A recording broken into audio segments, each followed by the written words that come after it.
Assalamualaikum warahmatullahi wabarakatuh. Izin untuk memperkenalkan diri, nama saya Latifah Zahra Destinia dengan NIM 233110052 dari kelas 4C. Di sini saya akan melakukan pemenuhan tugas mata kuliah Formulasi dan Teknologi Sedia Steril dengan dosen pengampu, Bapak Apoteker Isdiantoro SSIMKN. Sebelumnya, apa sih produk steril itu? Produk steril adalah bentuk sediaan obat dalam bentuk terbagi-bagi yang bebas dari mikroorganisme hidup. Adapun bentuk dari sediaan steril itu yang meliputi preparat atau sediaan parenteral atau obat suntik, preparat untuk mata, dan preparat irigasi atau infus misalnya.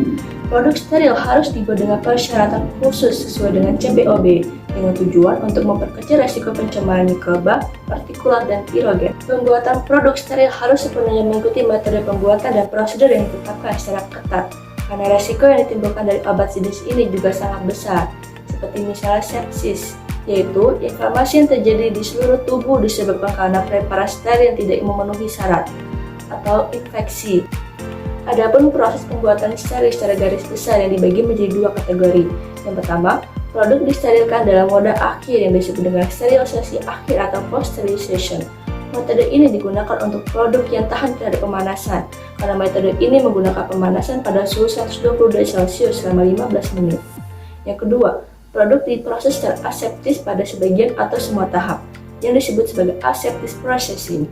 Metode ini digunakan untuk produk dengan zat aktif yang tidak tahan terhadap pemanasan. Tipe kontaminan dibedakan menjadi dua, yaitu viable particle dan non-viable particle. Non-viable particle seperti partikel debu, serat, atau material lain yang tersuspensi di udara bisa jadi mengandung organisme hidup seperti bakteri dan sebagainya, yang dapat menyebabkan terjadi kontaminasi suatu produk. Salah satu contoh kontaminan yang menjadi tantangan dalam proses pembuatan produk steril ini adalah endotoksin, yaitu zat pirogenik atau pemicu terjadi demam. Karena kontaminan ini sukar dihilangkan dengan metode sterilisasi biasa. Lalu dari manakah sumber-sumber dari kontaminan tersebut? Sumber-sumber dari kontaminan tersebut meliputi lingkungan atau udara, personel atau manusia yang melakukan proses-proses pembuatan produk steril, dan mesin atau peralatan yang digunakan. Dalam CPOB diatur persyaratan bangunan dan desain bangunan untuk produk steril. Yang pertama adalah klasifikasi ruang bersih dan sarana udara bersih. Proses pembuatan produk steril sangat tergantung dari jenis produksi yang akan dibuat. Tingkat kebersihan dari ruangan pembuatan harus disesuaikan dari tingkat risiko kontaminasi dari suatu produk atau bahan yang ditangani. Dalam CPOB juga menetapkan ruang untuk produk-produk steril, yaitu yang pertama ada as-built condition, yaitu ruangan di mana tidak ada fasilitas dan personel di dalamnya atau belum digunakan untuk proses produksi. Yang kedua, at-risk condition, adalah ruangan di mana fasilitas telah terpasang dan beroperasi, lengkap dengan peralatan produksi tetapi tidak ada personel yang mengoperasikan, yang disebut juga dengan keadaan non-operasional.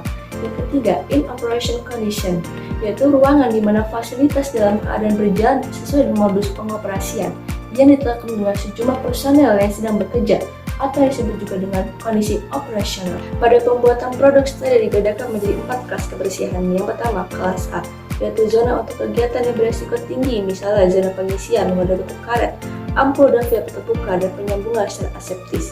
Kondisi ini dicapai dengan memasang unit aliran udara laminar atau laminar airflow yang hendaknya mengalirkan udara dengan kecepatan berkisar 0,36 sampai 0,54 menit per detik pada posisi kerjanya. Aliran udara dapat digunakan pada isolator tertutup dan kontak bersarung tangan yang disebut sebagai RABS, yaitu Restriction Access Barrier System. Area ini adalah area tempat produksi. Yang kedua adalah kelas B, yaitu untuk pembuatan dan pengisian secara aseptis, di mana produksi suatu produk secara aseptis penempatan operator atau personel berada di ruang kelas B ini. Kelas ini adalah lingkungan latar belakang untuk zona kelas A. Yang ketiga adalah kelas C dan kelas D. Area ini area bersih untuk melakukan tahap proses pembuatan yang mengandung resiko lebih rendah. Untuk memproduksi suatu produk secara non-aseptis, maka penempatan personel ataupun operator berada di ruang kelas C. Dalam CPOB juga diatur mengenai persyaratan ruangan dan bangunan yang mengikuti pertama, alur proses adalah kelengkapan sarana penunjang sesuai dengan kebutuhan. Yang kedua, alur material, yaitu mengikuti proses produksi dan tidak boleh terjadi persimpangan dengan alur personalia. Yang ketiga, alur personalia. Alur personalia ini tidak boleh melalui ruang proses dan tidak boleh terjadi persimpangan dengan alur material. Oleh karena itu, suatu ruangan harus didesain dengan adanya PTH, yaitu pass-through hatches atau pass-box untuk memindahkan bahan atau material antara dua area berbeda. Ruangan dan bangunan harus didesain adanya koridor tamu untuk personel melakukan pengawasan agar tidak perlu keluar masuk ke ruang produksi, sehingga mengurangi terjadi kontaminasi produk. Selain desain dan layout bangunan, konstruksi bangunan sangat penting karena standar konstruksi bangunan untuk suatu ruang bersih lebih tinggi dari bangunan lain, dan bahan konstruksi yang digunakan berbeda dengan ruang lain, yang meliputi: pertama, ruang bersih dibangun dengan struktur kedap udara. Kedua, permukaan ruang atau bagian dalam harus licin, mudah dibersihkan dan disanitasi. Yang ketiga, di dalam ruang bersih semua permukaan bangunan terpapar harus ditetapkan. Pertama, tahan atau kedap air dan tidak retak atau berpori. Kedua, tidak melepas serat dan tidak mengakumulasi partikel debu mikroba. Ketiga, tidak terdapat celah-celah dan peralatan yang tidak penting. Keempat, hindarkan pintu dorong. Dan yang kelima, plafon semu atau false ceiling harus dilapisi rapat. Dalam CPOB juga dijelaskan mengenai ketentuan sistem pipa. Yang pertama, sedapat mungkin pipa dan saluran udara dipasang di luar ruang produksi atau di kotak pembungkus bila terpasang harus di ruang produksi. Yang kedua, instalasi pipa dan saluran udara yang tepat, tidak berlekuk atau berlubang, ujung pipa tertutup rapat. Yang ketiga, tahan terhadap korosi dan zat kimia lain. Yang keempat, tahan terhadap stres fisik seperti suhu dan tekanan. Yang kelima, hindarkan penggunaan bahan sambungan yang tidak sesuai dan sambungan berurit. Yang terakhir, isi pipa tidak tergenang. Selanjutnya adalah klasifikasi ruang bersih dan sarana udara bersih. Kualifikasi ruang bersih dan sarana udara bersih dinyatakan memenuhi syarat setelah hasil yang stabil diperoleh selama 5 hari berturut-turut dalam kondisi non-operasional. Untuk kriteria pengukuran sendiri, alat pengukuran partikel digunakan secara selektif untuk mendeteksi partikel lebih dari 5,6 mikrometer.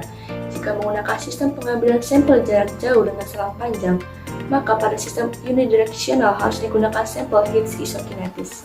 Dalam kualifikasi ruang bersih, maka digunakan juga airflow test untuk mengukur kecepatan dan keseragaman aliran udara dan tingkat atau jumlah pasokan udara. Pemantauan ruang bersih dan sarana udara bersih juga perlu diperhatikan. Pemantauan rutin, ruang bersih dan udara harus dipantau secara berkala, terutama selama proses kritis. Pengambilan sampel dilakukan berdasarkan analisis risiko. Yang kedua itu pemantauan partikel. Frekuensi dan ukuran sampel harus ditetapkan untuk mendeteksi kegagalan sistem secara dini. Partikel lebih dari 5,0 mikrometer di zona pengisian tidak selalu bisa dihindari, tetapi harus dipantau. Yang ketiga, sistem pemantauan menggunakan beberapa alat penghitung partikel, baik independen maupun sistem manifold.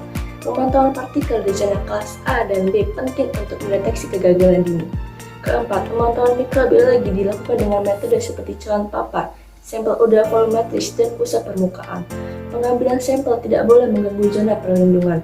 Pemantauan personel dan pembukaan kerja dilakukan setelah aktivitas kritis. Dalam CPOB, ruang ganti pakaian juga menjadi hal yang harus diperhatikan. Yang pertama, sistem tata udara disesuaikan dengan khas kebersihan. Kedua, dialiri udara tersaring secara efektif. Ketiga, didesain sebagai airlock yang meliputi sistem interlock untuk pintu masuk atau keluar, sistem peringatan atau alarm seperti visual atau audio, ruang terpisah untuk jalur masuk dan keluar ruang bersih, dan tersedianya fasilitas pembersihan dan sanitasi tangan. Adapun standar kebersihan dan pakaian untuk personel menurut CPOB yang meliputi: pertama, hanya personel yang diperlukan yang boleh berada di area bersih untuk mengurangi risiko kontaminasi. Yang kedua, pemilihan personel harus dilakukan dengan cermat untuk memastikan mereka sehat dan disiplin dalam menjalankan protokol kebersihan. Yang ketiga, personel wajib melaporkan kondisi kesehatannya untuk menghindari kontaminasi. Yang keempat, personel tidak boleh membawa pakaian luar ke ruang ganti. Pakaian kerja harus disteril dan disediakan untuk tiap sesi kerja. Yang kelima, penggunaan alat pelindung seperti masker, sarung tangan, dan pakaian steril harus digunakan dengan benar dan diganti secara rutin. Yang keenam, personel yang memasuki area bersih harus mengenakan pakaian khusus yang mencakup penutup kepala dan kaki, serta tidak boleh melepas serat atau partikel. Sekian dari saya, mohon maaf apabila ada kesalahan kata. Terima kasih. Wassalamualaikum warahmatullahi wabarakatuh.